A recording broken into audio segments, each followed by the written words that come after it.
Pagi ini saya ingin share satu yang topik yang khusus. Tuhan taruh dalam hati saya share pagi ini. Jadi sebelum kita buka firman Tuhan bersama-sama, boleh saja saudara bangkit berdiri sekali lagi sambil ambil Alkitab saudara. Kita dengarkan firman Tuhan bersama-sama. Yang bawa kita manual boleh angkat, yang bawa kita manual elektronik saudara boleh angkat, bayangkan itu Alkitab saudara. Kita dengarkan firman Tuhan bersama-sama. Alkitab adalah firman Allah. Saya percaya kepada firman Allah. Saya adalah apa yang firman Allah katakan tentang saya. Saya memiliki apa yang firman Allah katakan saya memiliki. Saya dapat lakukan apa yang firman Allah katakan saya dapat lakukan. Pagi ini saya mendengarkan firman Allah. Pikiran saya tunduk kepada firman Allah. Hati saya menerima firman Allah. Firman Allah hidup. Firman Allah berkuasa. Firman Allah tidak berubah. Saya percaya saya tidak akan pernah sama lagi. Saya tidak akan pernah sama lagi. Saya tidak akan pernah sama lagi. Amen.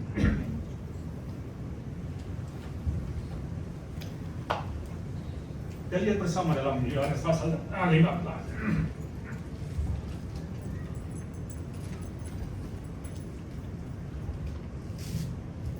Di Yohanes pasal yang 15 akan melanjutkan khotbah saya minggu yang lalu. Yohanes pasal 15 ayat 1 sampai dengan ayatnya 8.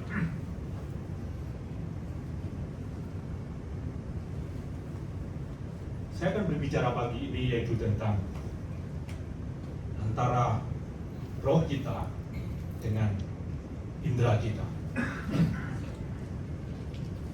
Yohanes pasal 15 ayat 1 sampai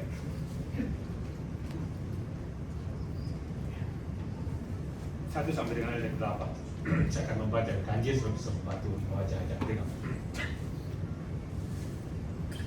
Yohanes 15 ayat 1 sampai 8. Akulah pokok anggur yang benar dan Bapakkulah pengusahanya. Yang ada pada dunia tidak buah, potongnya setiap hari yang berbuah, bersihkannya supaya ia lebih banyak buah. Kamu memang sudah bersih karena firman yang telah kukatakan kepadamu. Tinggallah di dalam aku dan aku di dalam kamu. Sama sekali tidak dapat berbuah dari dirinya sendiri kalau ia tidak tinggal dalam pokok anggur. Demikian juga kamu tidak berbuah kalau kamu tidak tinggal di dalam aku. Akulah pokok anggur dan kamulah ranting-rantingnya. Barang siapa tinggal di dalam aku dan aku di dalam dia, dia berbuah banyak sebab di luar aku kamu tidak dapat berbuat apa-apa. Barang siapa tidak tinggal di dalam aku, dia dibuang keluar seperti ranting dan menjadi kering. Kemudian dikumpulkan orang dan dicampakkan ke dalam api lalu dibakar. Jikalau kamu tinggal di dalam aku dan firmanku tinggal di dalam kamu, mintalah apa saja yang kamu kehendaki dan kamu akan menerima. Dalam hal inilah Bapa kami memuliakan, yaitu jika kamu berbuah padanya, dan demikian kamu adalah murid-murid. Amen. Saudara, pagi ini saya akan berbicara itu tentang manusia, roh kita dengan panca indera kita. Minggu yang lalu saya berbicara tentang tempat rahasia atau secret place. Murid yang berbuah itu adalah mereka yang tinggal di dalam Yesus. Kata tinggal yang lalu saya jelaskan yaitu kita di mana kita tetap berada atau kita bertahan, kita tinggal atau melekat dengan pokok itu. Jadi mereka yang tinggal itu adalah mereka yang terus terhubung dengan Tuhan, maka mereka akan berbuah. Jadi di tempat rahasia itu di mana kita bersekutu dengan Tuhan, di ruang doa kita terhubung dengan Tuhan. Terus saya ingin melanjutkan terus saya minggu yang lalu. Nah, sering kali yang menjadi pertanyaan, kenapa banyak orang yang mengalami kesulitan untuk bertemu dan mengalami Tuhan saat bersekutu dengan Tuhan? Nah, cukup banyak orang yang kesulitan untuk mengalami Tuhan karena mereka mencoba mendekati Tuhan itu dengan menggunakan panca indera. Jadi mereka mengikuti dan dipimpin oleh panca indera. Jadi mereka mencoba untuk merasakan Tuhan, mendengarkan Tuhan, atau melihat Tuhan, atau menyentuh Tuhan dengan panca indera mereka. Jadi kenapa banyak orang sulit untuk mengalami Tuhan? Karena banyak orang mencoba mendekati Tuhan itu dengan menggunakan panca indera. Ya, project Tuhan dengan panca indera. Sebab Tuhan itu roh, dia nggak kelihatan.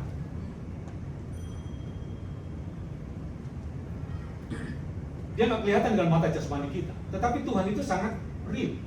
Tuhan itu nyata, Tuhan itu ada. Karena kita tidak bisa approaching Tuhan, mendekati Tuhan, atau menjangkau Tuhan dengan panca indera jasmani kita. Jadi waktu kita datang bersekutu dengan Tuhan, kita harus datang dengan menggunakan panca indera rohani kita. Dengan kalau orang disebut ada dengan panca indera ke-6 atau dengan roh kita, bukan dengan panca indera jasmani. Nah, banyak orang yang ingin merasakan Tuhan atau melihat Tuhan itu dengan panca indera jasmani. Itu nggak pernah ketemu.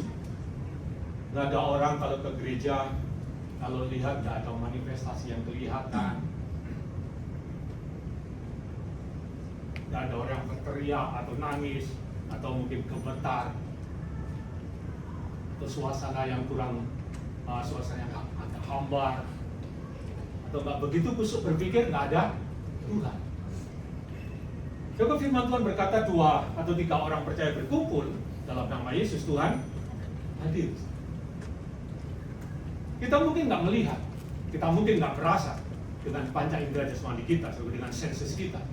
Tetapi itu nggak berarti Tuhan nggak hadir. Jadi jangan mendekat Tuhan atau approaching Tuhan, menjangkau Tuhan dengan indera jasmani kita, tapi harus dengan indera rohani. Dalam 2 Korintus pasal 5 ayat 7 dikatakan hidup kita ini bukan dengan melihat, tetapi dengan jadi jangan hidup dengan sight, dengan tanda yang kelihatan atau yang kita rasa, tapi hidup dengan iman atau dengan mata rohani. Jadi kan sangat penting saat kita hadir dalam satu pertemuan ibadah, kita datang dengan menggunakan panca indera rohani, panca indera jasmani.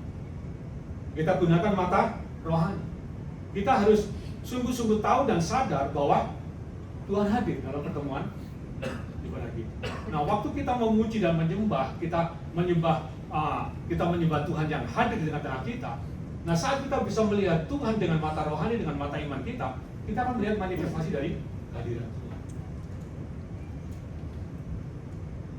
Cukup permasalahan terbesar kenapa orang percaya sulit untuk mendekat Tuhan atau mengalami Tuhan, itu sebenarnya karena panca inderanya atau sensis jasmani kita itu lebih kuat dan lebih mendominasi daripada roh kita. Saya akan berbicara tentang antara roh kita dengan panca indera kita. Sudah tahu bahwa Tuhan itu berinteraksi dengan roh kita, bukan dengan panca indera kita. Tuhan itu berhubungan dengan roh kita, bukan dengan roh kita. Nah, saya ingin menunjukkan bagaimana kita bisa menggunakan indera rohani kita. Kita menggunakan spiritual senses kita ini. Nah, saya akan menjelaskan sedikit sebelum saya masuk ini, bagaimana kita bisa menggunakan indera rohani kita. Cukup manusia itu trikotomi. Ada 3 bagian, yaitu roh, jiwa, dan tubuh. Nah, diri manusia yang sesungguhnya itu roh. Jadi manusia itu adalah makhluk roh. Jadi kita ini adalah roh yang memiliki jiwa dan tinggal dalam tubuh yang kelihatan. Jadi manusia itu adalah makhluk roh. Nah, kelihatan. Jadi dia punya jiwa, tapi dia tinggal dalam tubuh. Jadi manusia roh kita nggak kelihatan. Yang kelihatannya apa? Tubuh. Jadi manusia itu makhluk roh. Manusia itu sama seperti malaikat, makhluk roh. Bedanya itu malaikat tinggal di dalam dunia rohani, di surga, di kerajaan surga. Tapi manusia, makhluk roh yang tinggal di dunia jasmani, di bumi. Jadi manusia itu makhluk roh, sama seperti malaikat. Setan juga makhluk roh, karena setan itu malaikat yang jatuh. Setan itu makhluk roh, dia tidak kelihatan. Tapi setan dia tinggal di dunia rohani, di kerajaan kegelapan atau kerajaan maut. Jadi manusia itu dikotomi. Jadi manusia itu dikotomi, roh, jiwa, dan tubuh. Roh itu adalah bagaimana kita berinteraksi dengan Tuhan. Jadi how we interact with God. Jadi roh itu adalah bagaimana kita bagian di mana kita berinteraksi dengan Tuhan, atau yang saya sebut dengan manusia batin kita, our inner being. Itu adalah roh kita. Nah, jiwa itu adalah bagian di mana kita berhubungan dengan diri kita sendiri. Jadi personality kita, kepribadian kita, pikiran, perasaan, dan kehendak, itu aja. Nah, tubuh itu adalah bagian di mana kita berinteraksi dengan dunia fisik atau dunia yang kelihatan. Dan tubuh itu adalah rumah kita. Jadi manusia itu trikotomi. Nah, waktu Allah menciptakan manusia, mungkin saya bawa saudara sebelum saya masuk. Waktu Allah menciptakan manusia, roh manusia itu yang mendominasi atau memimpin hidup kita. Roh manusia yang in charge. Jadi roh manusia yang mengatur dan yang menentukan. Jiwa dan tubuh itu mengikuti apa kata roh. Itu waktu Tuhan menciptakan manusia pertama. Dan itu Adam memiliki kesadaran akan Tuhan yang sangat tinggi. Karena rohnya yang in charge, rohnya yang menonjol, rohnya yang memimpin. Jiwa dan tubuhnya mengikuti. Adam punya kesadaran akan Tuhan yang sangat tinggi. Dan itu Adam bisa berkomunikasi dengan Tuhan seperti seorang sahabat. Bahkan kalau saudara melihat, Adam bisa mendengarkan langkah kaki Tuhan. Dalam Kejadian pasal, coba kita lihat Kejadian pasal 3 ayat 8. Adam bisa mendengar langkah kaki Tuhan.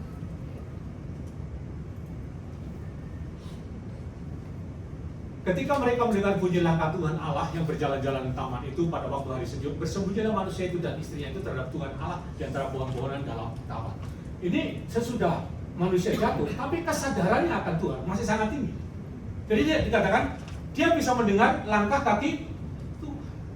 Jadi saudaraku, manusia pertama itu roh yang memimpin, roh yang mendominasi, jiwa dan tubuh mengikuti. Dan itu kesadarannya akan Tuhan itu sangat tinggi. Saudaraku, panca indera itu diberikan kepada manusia itu supaya kita bisa berinteraksi dengan dunia fisik, dengan dunia yang kelihatan. Jadi panca indera diberikan bukan untuk mengatur, bukan untuk memimpin kita. Luar biasa sekali. Panca indera bukan untuk mengatur, untuk memimpin. Jadi panca indera itu bukan untuk mengatur, bukan untuk memimpin kita. Nah, waktu manusia pertama diciptakan, roh manusia yang memimpin. Tetapi waktu manusia jatuh, tatanannya berubah. Bukan lagi roh yang memimpin, tetapi tubuh yang mengambil alih. Roh manusia terbelenggu. Dia bilang mati. Jadi roh manusia terbelenggu, tubuh yang dominan. Panca indera yang memimpin manusia. Jadi, karena itu manusia hidup dari apa kata panca inderanya, bukan apa kata hatinya atau kata roh. Jadi tatanan manusia bukan lagi roh, jiwa, dan tubuh, tetapi terbalik, tubuh, jiwa, dan roh.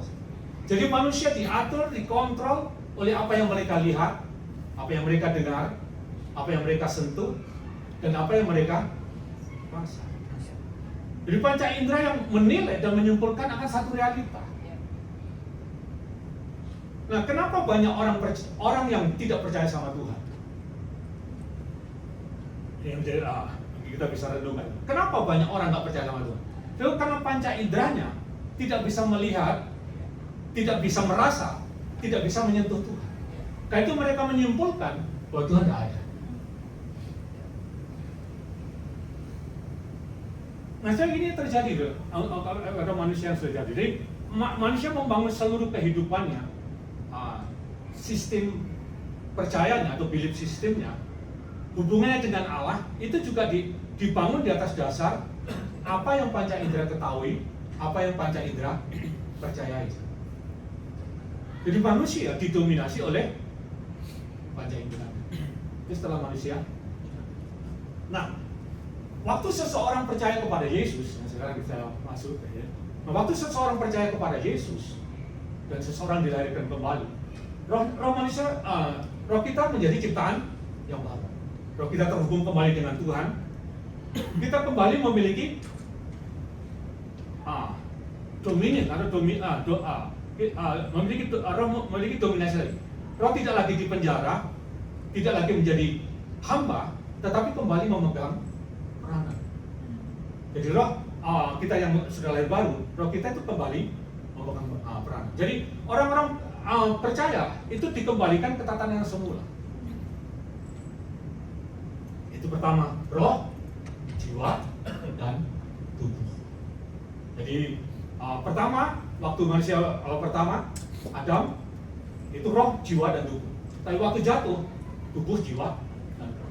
Nah, waktu kita percaya Yesus dilahirkan kembali, itu dikembalikan ke tatanan yang semula. Jadi roh, jiwa, dan tubuh. Jadi dalam 1 Tesalonika coba kita lihat 1 Tesalonika 5 ayat 23. Jadi penebusan Kristus itu memulihkan kita ke tatanan yang semula, roh, jiwa, dan tubuh. 1 Tesalonika 5 ayat 23. Coba kita lihat.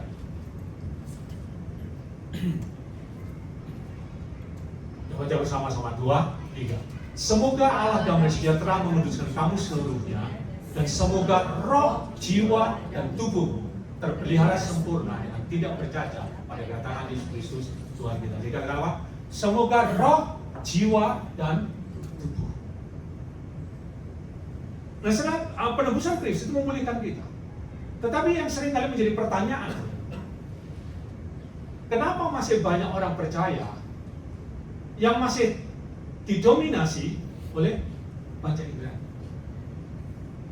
Masih lebih mempercayai apa yang dikatakan oleh panca inderanya, dan masih sulit untuk mempercayai Tuhan yang nggak kelihatan. Why? Begini pertanyaannya. Kalau kita melihat sudah banyak orang percaya yang masih memandang medical report itu lebih berkuasa daripada firman Tuhan. Apa dikasih hasil check up itu lebih powerful dari firman Tuhan. Penyakit di tubuh berbicara lebih kuat dari 1 Petrus 2:24. Oleh pilihan Yesus kita telah keadaan keuangan di rekening yang minim itu lebih menakutkan daripada Filipi 4:19. Allahku akan memenuhi semua kebutuhan kekayaan dan kemuliaan dalam Kristus. Dan kenapa banyak orang masih didominasi oleh panca indera? Nah, saya ingin menunjukkan menjelaskan kepada saudara, cukup bahwa kita ini yang percaya Yesus, kita sudah dikembalikan. Roh, jiwa, dan tubuh. Roh yang nah, permasalahan kenapa banyak orang masih orang percaya sudah dilahirkan kembali, sudah kembali ke tatanan semula, tapi masih dikuasai, didominasi, dipimpin oleh panca indera. Nah, saya akan menunjukkan kepada saudara bagaimana cara kita mendominasi panca indera kita. Yang pertama, untuk kita mendominasi panca indera kita, saya mencoba untuk pelan-pelan saudara bisa mengerti sampai mengerti kebenaran ini. Bagaimana cara kita untuk bisa mendominasi indera kita? Yang pertama, renew your mind with the word until revelation knowledge become louder than sense knowledge. Jadi perbaharui pikiran kita dengan firman sampai pewahyuan kebenaran itu berbicara lebih kuat dari pengetahuan panca indera kita. Dalam Roma pasal 12 sebagai terlihat ayat yang kedua. Roma 12 ayat yang kedua. Renew your mind. Kita baca bersama-sama 2, 3. Janganlah kamu menjadi serupa dengan dunia ini, tetapi berubahlah oleh pembaruan budimu, sehingga kamu dapat membedakan manakah kehendak Allah, apa yang baik, yang berkenan kepada Allah, dan yang sempurna. Dikatakan itu, jangan menjadi serupa dengan dunia ini, seperti orang-orang yang belum diperbaharui, yang dipimpin oleh panca inderanya, tapi berubahlah oleh pembaharuan budimu. Renew your mind. So, kebanyakan permasalahan dari orang percaya itu bukan di bagian rohnya, tetapi di bagian jiwanya, ya Pak? Mindsetnya, di pikirannya. Manusia roh kita sudah menjadi ciptaan baru, tetapi pikiran kita masih pikiran manusia lama. Jadi pikiran kita masih membawa setiap pola, setiap kebiasaan atau cara merespon yang telah dibangun bertahun-tahun selama panca indera memimpin. Nah, selama pikiran kita tidak diperbaharui, tentu pikiran kita itu akan menjadi juru bicara dari panca indera kita. Jadi pikiran kita yang akan terus memberitahu tentang keadaan kita, apa yang perlu terkatakan, bagaimana dengan situasi keuangan kita, anak kita, tagihan kita. Jadi itu menarik perhatian kita sehingga fokus kepada keadaan yang akhirnya membuat kita hidup dalam kekhawatiran. Nah, pikiran kita itu perlu dirubah, perlu dibaharui dengan firman Tuhan secara terus-menerus sampai kita mengenal kebenaran firman atau mendapatkan yang namanya satu pewahyuan tentang kebenaran.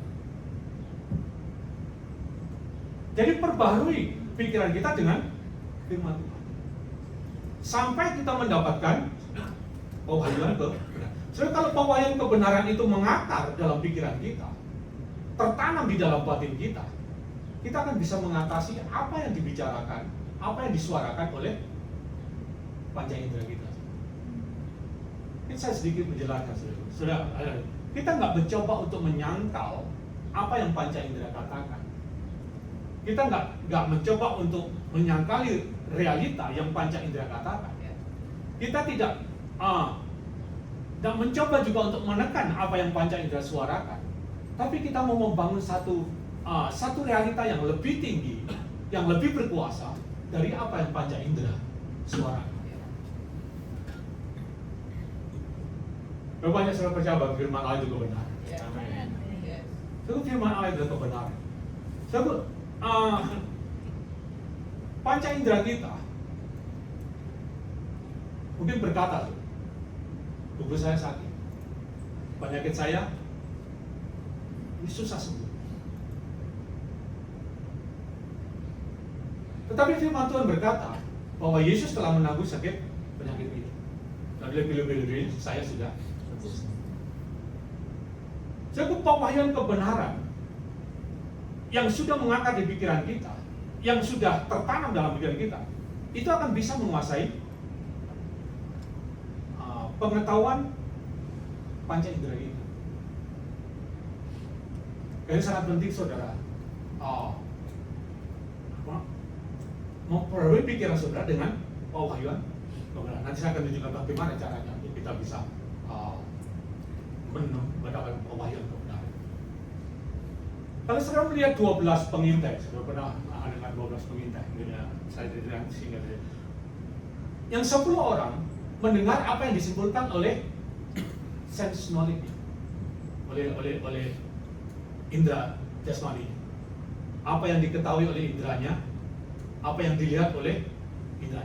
Jadi mereka melihat penduduk Kanaan yang raksasa-raksasa. Mereka terlatih dalam berperang, dan kemudian mereka berkata, tidak mungkin kita akan menaklukkan tanah perjanjian. Tetapi yang 2 orang itu bisa mengatasi panca inderanya. Dan Yesus dibilang dia ini memiliki roh yang lain atau jiwa yang lain. Jadi Yosua dan Kaleb berkata, dia nggak menyangkali realita. Dia berkata, memang mereka raksasa, memang mereka terlatih berperang. Senjata mereka memang lebih hebat daripada senjata yang kita miliki.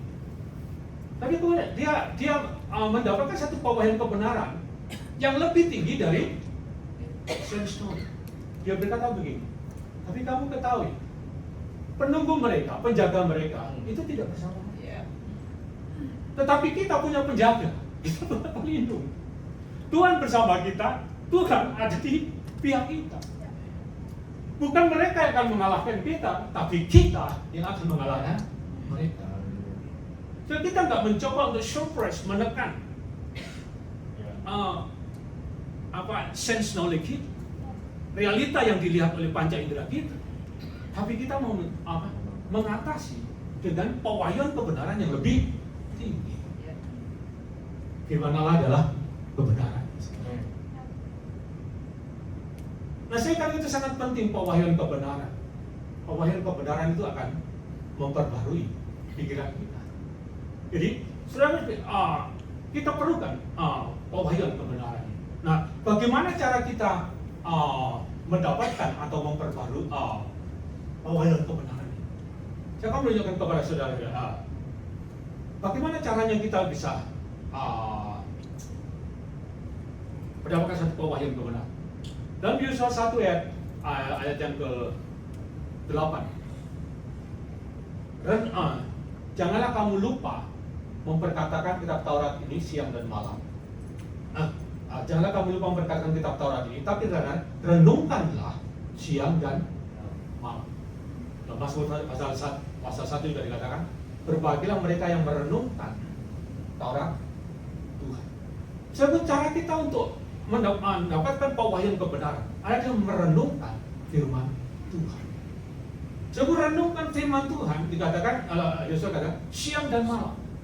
Renungkan firman Allah setiap saat, terus menerus. Perkataan merenungkan, ini saya bisa dibantu ya. Saya ambil perkataan merenungkan itu adalah dari kata haga, meditate, to study, to imagine atau visualisasi, dan to declare. Jadi merenungkan itu adalah memikirkan, belajar, mengimajinasikan atau memvisualisasikan, dan memperkatakan atau memproklamirkan. Itu perkataan merenungkan. Jadi karena itu jangan membaca firman hanya sekedar untuk dapat informasi, jangan untuk dapat informasi atau pengetahuan saja.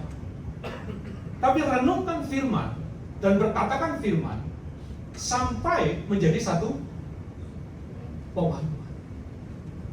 Jadi renungkan firman itu sampai saudara dapat pewahyuan, sampai kita mengerti, itu yang gampang. Sampai saudara, kalau orang Jawa bilang sampai ngeh.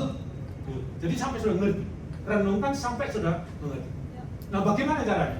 Jadi waktu saudara membaca firman, ini sangat saudara baca firman, ambil satu ayat yang berbicara kepada kita.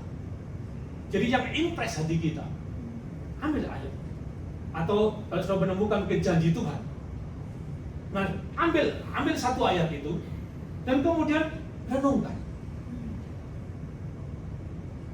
Sambil tutup mata, mungkin sudah sambil tutup mata, bisa juga sambil tutup mata.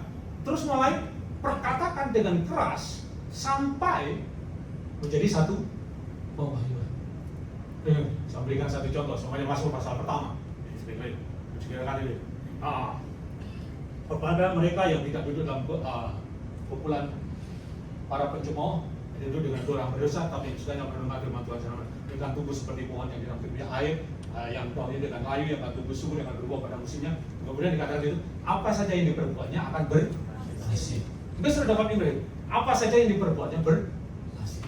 Dalamnya sudah ambil ayat itu, dikatakan orang yang kesukaannya Taurat Tuhan, yang merenungkan siang dan malam, apa saja yang dikerjakannya akan berhasil. Mulai saudara renungkan, saudara ambil itu saudara kata, orang yang merenungkan firman Tuhan, yang suka firman Tuhan, apa yang dilakukan, apa yang dikerjakan akan berhasil. Katakan terus menerus sampai masuk ke dalam roh kita, sampai ngakar di pikiran kita, tertanam di dalam hati. Jadi bacaan kita jangan sebagai informasi. Memang ada waktunya kita belajar. Saya juga belajar firman, setiap hari saya belajar firman. Saya baca firman Tuhan setiap hari. Tapi ada waktunya kita merenungkan. Jadi kalau merenungkan itu sudah ambil satu ayat visualisasikan, bayangkan, dan perkatakan. Saya sering saudara, waktu saya dulu sulit makan, saya dapat firman Tuhan. Satu ayat Mazmur 123 semua sudah hafal. Tuhan gembalaku tak akan kekurangan. Setiap pagi saya di Betani Surabaya di Banjar Sidaru, saya sekolah Alkitab, setiap pagi saya bangun tidur, saya jalan mondar balik sambil berdoa dalam roh. Saya kata bahwa Tuhan gembalaku tak akan kekurangan. Hari ini saya makan. Waktu itu saya sulit untuk makan. Saya pernah cerita di waktu saya sekolah Alkitab pertama semua nggak bayar, dibayar. Makan dapat, tahun yang kedua diubah, nggak bayar tapi makan cari sendiri. Saya mengalami masa-masa saya nggak bisa makan. Nah, waktu itu saya masuk pasal 23, itu saya renungkan, saya deklarasikan. Dan mulai saya renungkan terus sampai saya yakin betul saya pasti makan. Dan ketika saya dapat pewahyuan itu, betul saya mengalami mujizat demi mujizat dalam kehidupan saya. Jadi saya yang pertama adalah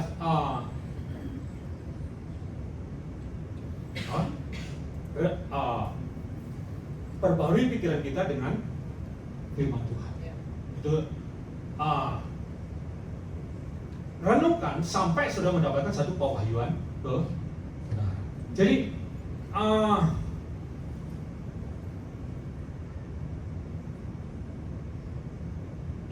dalam Roma pasal 10 ayat 17 ada satu perkataan ini. Iman itu timbul dari pendengaran, dan pendengaran akan firman Kristus. Perkataan firman Kristus dalam bahasa aslinya kata rema. Rema itu adalah personal revelation. Jadi waktu saudara membaca, merenungkan, maka saudara memperkatakan, maka kita akan mendapatkan yang namanya rema atau personal revelation. Nah, personal revelation ini ya saudara, yang akan bisa memperbarui pikiran kita sehingga kita bisa mendominasi panca indera kita. Jadi yang pertama, renew your mind with the word until revelation knowledge become louder than sense knowledge. Yang kedua, confess your redemption reality out loud every single day. Jadi buat pengakuan iman akan penebusan kita, bagaimana akan realita penebusan dengan keras setiap hari. Jadi lakukan pengakuan iman akan hasil karya penebusan Kristus setiap hari. Ini yang kedua. Sebab setiap kita orang percaya, kita ini telah ditebus, kita telah dibenarkan, kita telah diselamatkan, dan kita adalah anak-anak Allah. Nah, hasil karya penebusan Kristus ini tidak akan menjadi satu realita dalam hidup kita sampai kita memperkatakannya. Mungkin saudara ada sedikit bingung sini. Tapi saya ingin jelaskan. Hasil karya Kristus itu, hasil karya penebusan Kristus itu nggak akan menjadi satu realita sampai kita memperkatakan. Dalam Roma pasal 10 dikatakan begini. Dengan hati percaya kamu dibenarkan, tapi dengan mulut mengaku kamu diselamatkan. Jadi dengan hati percaya dibenarkan, tapi dengan mulut mengaku kamu diselamatkan. Perkataan selamat dalam bahasa aslinya itu saya tampilkan. Susu itu nggak ada ki. Susu itu artinya adalah save, deliver, preserve, heal atau wholeness atau make whole atau wholeness. Jadi itu perkataan susu. Diselamatkan, dilepaskan,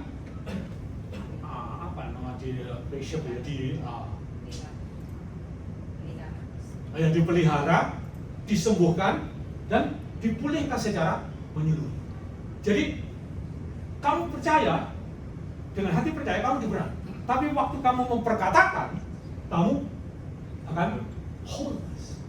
Jadi akan mengalami pemulihan secara menyeluruh. Nah, banyak orang tahu bahwa mereka telah dibenarkan. Banyak mereka tahu bahwa oleh bilur Yesus mereka sembuh. Tapi masih banyak mereka yang masih ragu, tak yakin, dan nggak menjadi satu realita dalam kehidupan. Kenapa sih? Karena banyak orang nggak cukup confess atau nggak cukup atau kurang untuk memperkatakannya. Jadi pengakuan iman itu jauh lebih kuat, lebih efektif dari berpikir secara positif. Dulu kita sering mendengar tentang positive thinking. Sebenarnya pengakuan iman itu lebih kuat, lebih efektif dari berpikir yang. Nah, waktu kita membuat pengakuan iman, kenapa? Waktu kita membuat pengakuan iman, itu kita melakukan kontak langsung dengan manusia roh kita. Jadi kita memasukkan firman ke dalam roh kita. Jadi waktu sudah oleh pilur Yesus, saya telah sembuh. Oleh pilur Yesus, saya telah sembuh. Oleh pilur Yesus, saya telah sembuh. Waktu sudah menghadapi pengakuan iman, saudara terus memperkatakan dengan tegas kepada pikiran saudara, kepada keadaan saudara. Kalau sudah memperkatakan terus, secara tidak langsung, waktu sudah memperkatakan, saudara sedang memasukkan firman ke dalam roh saudara. Saudara sedang memberi makan. Karena itu waktu sudah memasukkan, waktu sudah menghadapi pengakuan iman, biasanya iman kita akan bangkit, iman kita akan muncul. Karena Roma pasal 2 juga kan, iman itu timbul dari pendengaran. Jadi firman yang diucapkan itu akan membangkitkan roh kita.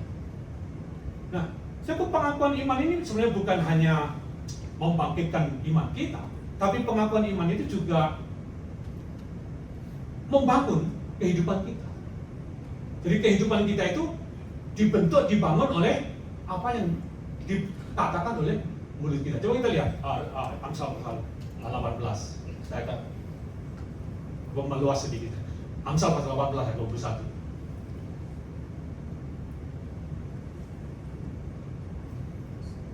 Amsal 18 ayat 21. 2, 3. Hidup dan mati dikuasai lidah. Siapa suka mengemakannya akan memakan buahnya. Jadi yang suka mengemakannya akan makan buahnya, akan menikmati hasilnya. Jadi pengakuan iman itu akan membentuk kehidupan kita. Karena sangat penting setiap hari declare firman Tuhan dengan tegas. Jadi deklarasikan firman setiap hari dengan tegas. Jangan memperkatakan keadaan atau perasaan atau kesusahan yang kita sedang alami, tapi katakan. Sekali kita ini ngomong hanya apa? Yang sulit. Tapi apa? Katakan firman. Pertegas dengan keadaan. Jadi perkatakan firman yang menyatakan tentang siapa kita dalam Kristus, apa yang kita miliki dalam Kristus, apa yang kita bisa lakukan dalam Kristus. Tadi kita deklarasi firman bahwa saya memiliki apa yang firman katakan saya miliki, saya dapat lakukan apa yang firman katakan saya dapat lakukan. Kita perlu mengatakan firman. Jadi katakan siapa sudah dalam Kristus. Apa yang kita miliki dalam Kristus, apa yang kita bisa lakukan dalam Kristus. Berikan satu contoh. Kalau Kristus saya adalah manusia baru dalam Kristus, saya bukan orang berdosa, saya adalah orang benar. Itu saya tidak perlu apa? Perkataan. Saya benar di hadapan Allah, saya berkenan di hati Tuhan. Perkenanan Tuhan atas hidup saya. Itu tahu kita perlu perkataan. Jadi katakan siapa kita. Saya sering dulu mengatakan. Saya dulu pernah ada satu kesaksian Paul Yogito. Waktu dia masih tidur di atas tikar dengan bantal yang udah hampir rusak. Lalu dia bangun pagi, dia lompat dari kata, aku orang yang paling diberkati Tuhan. Tidurnya di atas tikar. Saya contoh, kalau saya setiap bangun pagi selalu kata, saya orang yang diberkati Tuhan. I'm so happy, saya orang yang diberkati Tuhan. Berkat Tuhan ada di atas hidup saya. Kemana saya melangkah, saya diberkati Tuhan. Itu saya orang berkatakan. Jadi, saya perkatakan siapa kita dalam Kristus, apa yang kita miliki. Saya orang yang diberkati Tuhan. Yesus telah menebus saya dari segala bentuk-bentuk. Saya hidup dalam berkat Tuhan. Berkat Allah ada atas hidup. Terus itu kita perlu dalam Filipi dikatakan, Roma pasal 8. Saya lebih daripada orang-orang yang menang. Tuhan ada di pihak saya, Tuhan menyertai saya. Saya nggak kalah dengan keadaan. Karena Tuhan jadi pembela saya. Jadi itu kita perkatakan. Terus 1 Yohanes berkata bahwa roh Allah yang ada di dalam saya itu lebih besar dari semua roh yang ada di dalam dunia ini. Saya nggak takut dengan apapun juga. Tuhan yang ada dalam saya lebih besar. Saya sanggup melakukan segala sesuatu. Dan saya mampu melakukan segala sesuatu. Setelah itu kita perlu berkata. Saya katakan terus menerus ada setiap hari. Katakan dengan tegas. Sebab ini bukan satu ritual, tapi satu deklarasi tentang satu realita kebenaran. Sebab deklarasi itu akan menjadi satu keyakinan. Jadi mulai apa? Deklarasi. Deklarasi kan firman Tuhan. Tapi saya belajar untuk mengaruh pengakuan iman. Ada satu buku yang bagus, buku yang ditulis oleh Kenneth Hagin tentang confession. Wah, itu luar biasa. Saya membaca itu baru saya buka satu lembar, saya udah air mata mengalir. Ada dia bukakan tentang pengakuan iman. Yang kedua, tadi perbarui pikiran. Yang kedua, buat pengakuan tentang hasil karya penebusan Kristus setiap hari. Jadi buat pengakuan ini. Apa yang Yesus lakukan? Kita telah diselamatkan, kita telah dibenarkan, kita telah disembuhkan, kita telah diberkati, kita berkenan di hadapan Tuhan. Itu kita perlu adakan pengakuan setiap hari. Nah, yang ketiga, saya akan cepat sedikit nyatanya waktu ini.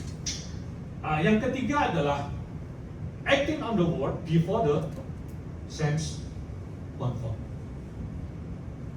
Jadi bertindak atas apa yang firman Allah katakan sebelum ada bukti dari panca indera. Atau saya mungkin bisa katakan, jadi kita bertindak atas apa yang firman Allah katakan sebelum terrealisasi. Jadi bertindak firman Tuhan. Jadi sangat penting semua mempercayai firman sebelum kita melihat bukti.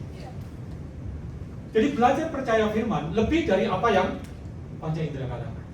Kalau kata sebelah ini, percaya firman lebih dari indera katakan. Apa yang indera katakan. Jadi belajar percaya firman lebih dari apa yang panca indera katakan. Coba kita lihat Galatia pasal 5 ayat 16. Dikatakan itu, hiduplah oleh roh, maka kamu akan matikan daging. Maksudku ialah hiduplah oleh roh, maka kamu tidak akan menuruti keinginan daging. Sebab cara mengatasi atau mendominasi daging atau five sense kita itu adalah dengan hidup oleh roh. Nah, apa itu yang disebut dengan hidup oleh roh? Sebab hidup oleh roh itu adalah hidup dari apa yang dikatakan oleh roh di dalam roh kita. Jadi bukan apa yang dikatakan oleh daging atau panca indera kita. Kira-kira bisa mengerti? Jadi hidup roh itu adalah hidup oleh apa yang dikatakan oleh roh Allah yang ada di dalam roh kita, bukan oleh daging atau panca indera kita. Nah, tadi saya jelaskan bahwa panca indera itu didesain bukan untuk memimpin, tapi untuk mengikuti roh kita. Karena itu roh kita harus bertindak dulu, baru panca indera itu mengikuti. Jadi belajar bertindak berdasarkan firman Allah sebelum indera kita melihat realisasi.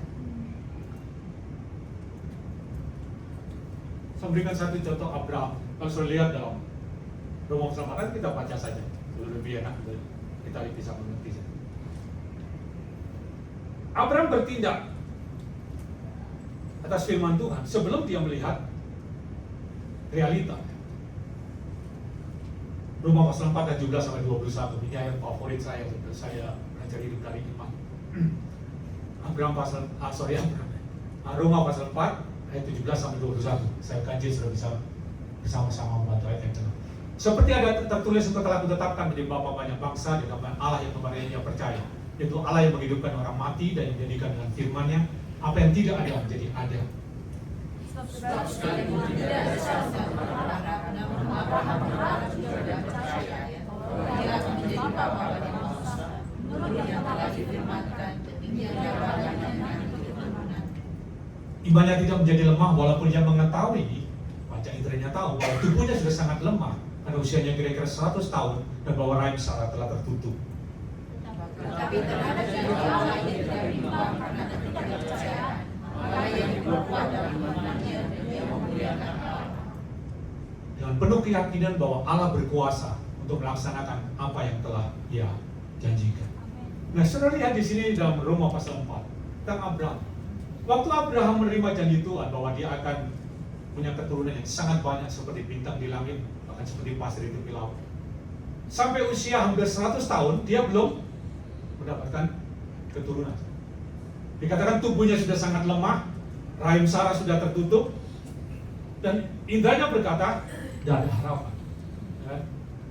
Tidak ada harapan. Tetapi apa yang dilakukan oleh Abraham itu? Dia tidak mendengarkan suara indranya yang bilang, tubuh saya sudah lemah, sudah 100 tahun, istri saya sudah rahimnya tertutup, udah impossible. Dia tidak mendengarkan apa kata panca indranya.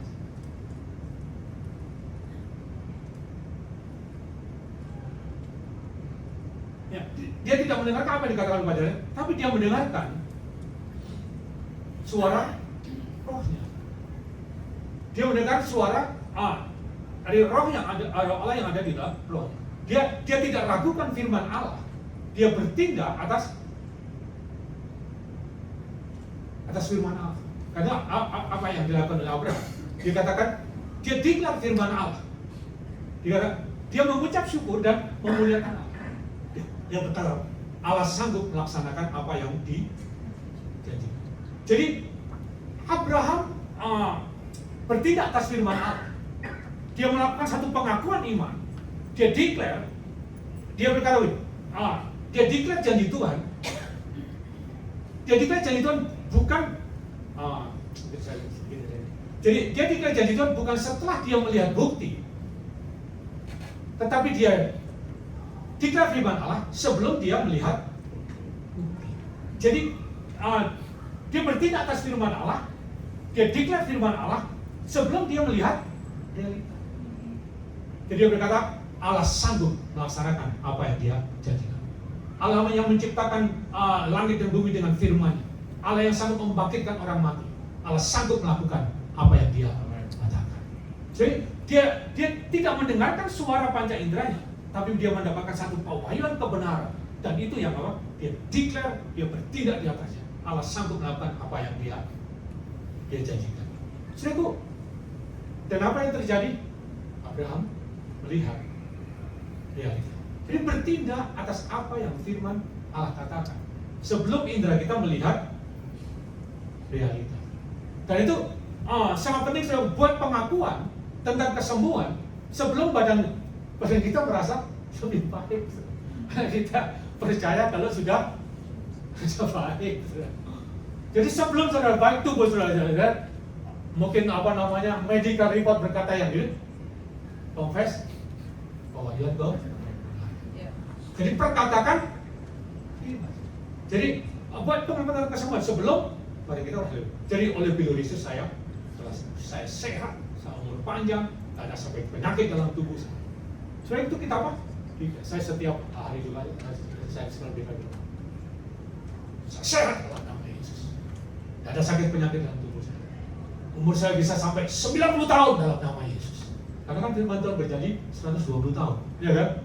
Tuhan nggak pernah berjanji umur pendek, itu umur yang panjang. Saya tidak setiap hari. Saya perkatakan pada tubuh saya. Saya ini nggak ada penyakit, tapi istri saya kadang-kadang berpikir saya ada penyakit. Saya nggak ada penyakit. Saya setiap hari disuruh makan oat. Nggak ada penyakit dalam tubuh saya. Saya setiap hari harus saya dibilang firman Tuhan. Sehat. Tidak ada sakit penyakit dalam tubuh saya. Ya 90 tahun dalam. Itu saya tidak setiap hari. Jadi buat pengakuan tentang kesembuhan sebelum badan kita merasa lebih baik. Jadi buat pengakuan tentang kelimpahan sebelum kita melihat keuangan datang. Sebelum saya masih sulit makan, saya selalu berkata, Tuhan kau bantahkan kekurangan. Allah kemuliaan segala kebutuhan kebutuhan kekayaan kemuliaan dalam Kristus Yesus. Saya bayangkan kekayaan Allah dalam Kristus Yesus. Segala sesuatu dia punya. Lebih kaya daripada anaknya Lee Kuan Yew saudara. Saya lebih kaya dari PM sekarang, saudara. Saya menurut Tuhan memenuhi kebutuhan saya, menurut kekayaan dalam Kristus Yesus. Saya melihat apa? Tuhan memenuhi semua kebutuhan saya. Saya bisa makan yang baik, saya bisa makan sate babi. Saya suka sate babi. Saya memperkatakannya. Jadi perkatakan tentang kelimpahan sebelum kita melihat berkat secara keuangan. Jadi bertindak atas apa yang firman katakan sebelum melihat. Jadi katakan, tadi sangat penting sudah mengatakan atas firman Tuhan atas area yang kita ingin lihat ada perubahan.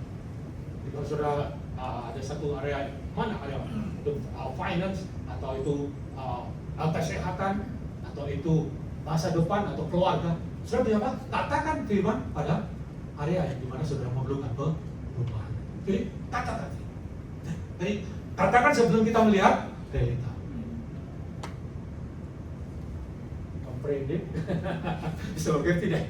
Kira-kira. Nah terakhir, panjang ya. Satu saya terakhir. Ini yang sangat penting yang seringkali orang mengalami kesulitan. Yang keempat, yang terakhir. Stand in righteousness consciousness instead of sin consciousness. Jadi ini sangat penting. Kelihatannya simple, tapi very very important. Jadi berdiri dalam kesadaran sebagai seorang yang benar daripada kesadaran sebagai orang yang berdosa. Jadi banyak orang percaya yang seringkali dikuasai dengan kesadaran sebagai orang berdosa. Jadi kita harus sadar sebagai orang yang benar. Coba katakan silakan soal ini. Saya orang benar. Benar. Jadi benar-benar kita yang orang benar. Jadi saya ini, kita perlu, kita harus sadar bahwa kita ini adalah orang benar. Jadi kita harus selalu bisa melihat diri kita sebagai orang benar. Jangan melihat diri kita sebagai orang berdosa. Jadi orang yang dikuasai oleh kesadaran sebagai orang berdosa atau perasaan yang tidak layak, itu akan melemahkan roh kita. Dan itu roh kita nggak akan dapat mendominasi indera kita. Jadi sangat penting saudara sadar bahwa kita ini sebagai orang yang benar. Saudara sadar akan dosa itu perasaan yang sangat berbahaya. Jadi kesadaran kita sebagai orang berdosa itu sangat perasaan yang sangat berbahaya. Jadi kesadaran akan dosa itu perasaan yang sangat dalam yang terus menerus akan kedilaian. Itu banyak membuat orang percaya itu mendekati Allah itu sebagai orang yang berdosa, bukan sebagai anak Allah yang telah dibenarkan. Kenapa kita tidak bisa berdoa dengan keyakinan? Gak bisa datang sama Tuhan dengan keberanian. Gak bisa berani berdiri dengan penuh keyakinan terhadap janji Tuhan. Karena apa? Kita merasa diri sebagai orang yang berdosa. Jadi kesadaran sebagai orang berdosa atau merasa nggak melayani itu senjatanya setan untuk melemahkan manusia roh kita. Jadi merasa nggak layak, merasa diri masih orang berdosa, itu senjata setan untuk melemahkan roh kita. Nah, untuk mengatasi perasaan atau kesadaran sebagai orang berdosa, bukan kita dengan berusaha keras untuk tidak melakukan kesalahan, bukan berusaha untuk hidup benar atau hidup yang lebih baik, tetapi yang diperlukan adalah pewahyuan akan kebenaran tentang kebenaran. Dalam 2 Korintus pasal 5 ayat 21, coba kita lihat. 2 Korintus pasal 5 ayat 21.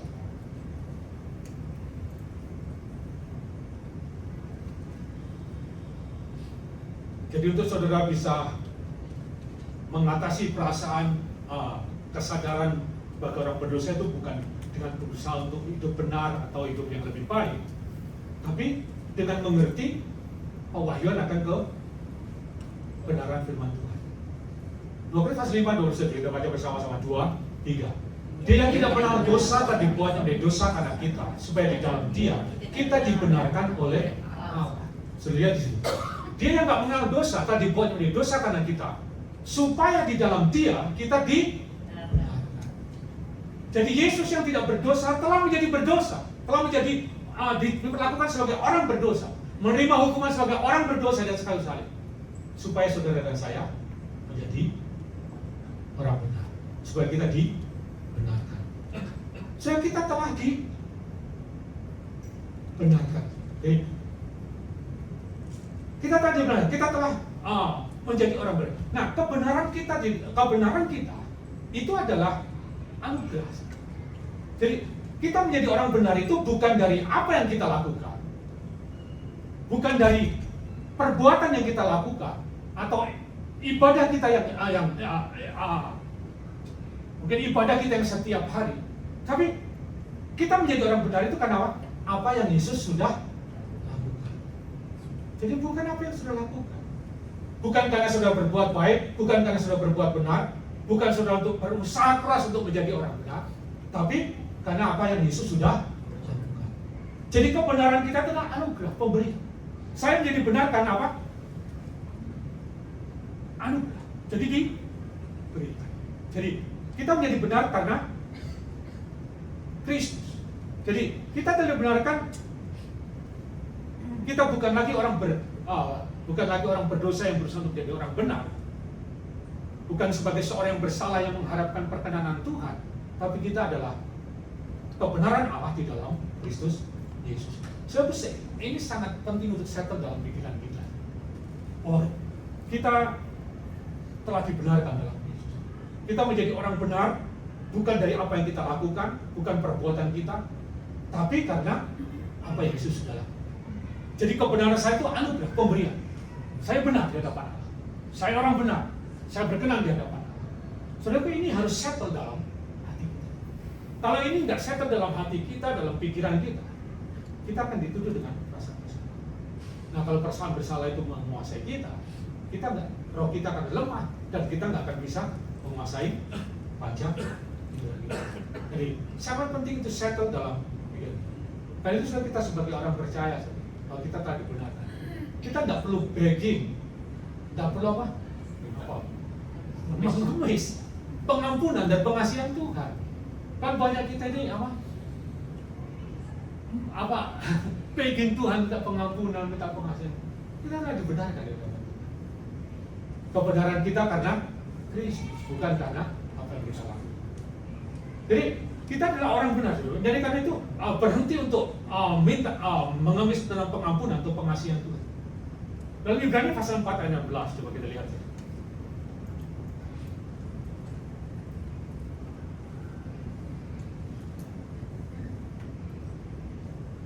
Kalau kita sadar kita sebagai orang benar, kita akan berani menghadap Tuhan. Coba kita lihat Ibrani pasal 4 ayat 2, 3. Sebab itu mari kita dengan penuh keberanian mengambil takhta kasih karunia, sebab kita menerima rahmat dan kasih karunia beberapa pertolongan kita pada waktunya. Kita dapat dengan penuh keberanian, boldness, yakin datang sama Tuhan.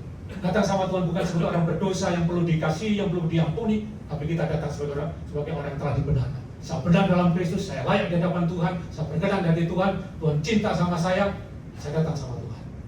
Nah, Tuhan melihat kita sebagai orang yang benar. Righteousness. Jadi perkataan righteous in right standing. Jadi kita bisa benar di hadapan Allah. Jadi Tuhan melihat kita seperti Tuhan itu melihat Yesus. Jadi Tuhan melihat seperti kita melihat Yesus. Inilah anakku yang berkenan. Jadi saudara, ini sangat penting. Jadi datang dengan Tuhan. Karena itu sangat penting saudara. Ingatkan setiap hari roh kita bahwa kita telah dibenarkan.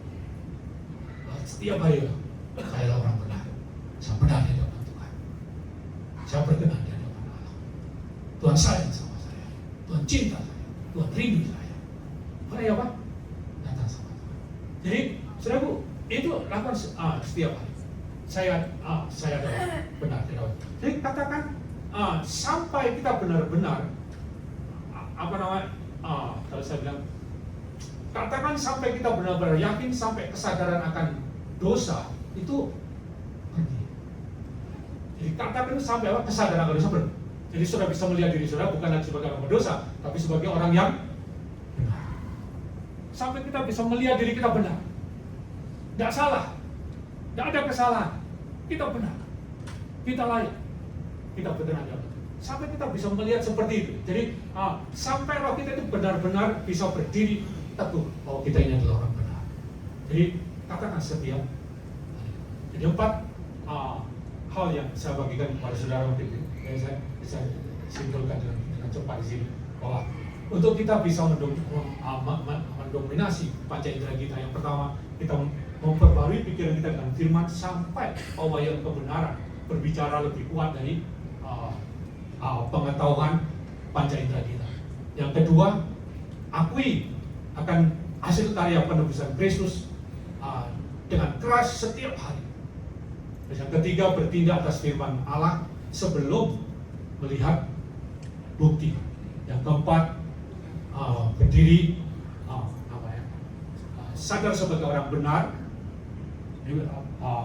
bukan sebagai orang yang berdosa. Keempat hal ini sangat penting, dan saudara, ada 4 ini ada pada kita. Kita akan bisa menguasai panca indera. Kita akan bisa mendekati Tuhan bukan dengan senses kita, dengan panca indera jasmani kita, tapi kita mendekati Tuhan dengan panca indera rohani, dengan roh kita, dengan iman kita mendekati Tuhan. Kalau saudara bisa seperti itu, saya akan